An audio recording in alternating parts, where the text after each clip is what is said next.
Salut à tous, je m'appelle Thomas et j'ai vécu à Auckland pendant mes études. Je logeais une rue au-dessus de Queen Street. J'étais en colocation mais mon coloc n'était jamais vraiment là. Aujourd'hui, j'ai 21 ans et ce que je m'apprête à vous raconter, eh bien c'est ce qui m'est arrivé il y a 2 ans. L'appartement où je vivais était au rez-de-chaussée. Il était au-dessus du parking.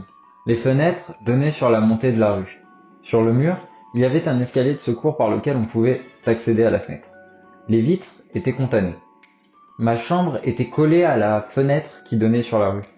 La pièce juste avant était le salon où on trouvait une baie vitrée. Il n'y avait pas de rideau électrique, simplement des stores en papier qui laissaient passer la lumière de la rue le soir. Ce soir-là, après avoir accroché avec ma copine, je suis parti dans la cuisine. J'ai terminé de faire la vaisselle, je suis parti prendre ma douche, j'ai éteint toutes les lumières et puis je suis parti me coucher. Les seules lumières qui éclairaient ma chambre étaient celles de l'extérieur et de mon ordinateur. Les stores étaient baissés et j'avais décidé d'écrire un peu. Tout d'un coup, je vis une ombre dans ma vision périphérique. J'ai alors tourné la tête et là, une silhouette sur le balcon des escaliers d'urgence. Je me suis alors figé sur place et j'ai décidé de lui donner l'impression que je l'avais pas vu. La silhouette était celle d'un homme habillé, tout en noir, une capuche sur la tête. Il toqua 3 fois sur ma fenêtre avant de la taguer. Les symboles qu'il avait écrits étaient assez bizarres, ça ressemblait à des runes. La peur m'empêcha de bouger. Je suis donc resté figé un temps qui me parut une éternité. Après avoir fini son art, il retoqua 3 fois, tenta à nouveau de regarder à l'intérieur, puis il est reparti aussi tranquillement et discrètement qu'il était arrivé.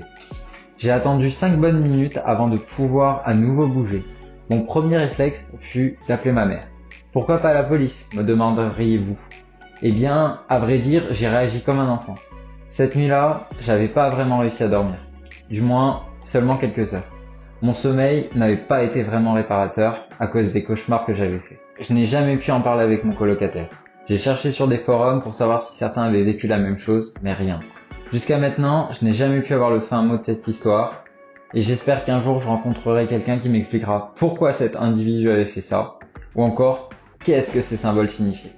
En tout cas, bonne soirée à tous, et faites attention à bien fermer vos rideaux le soir.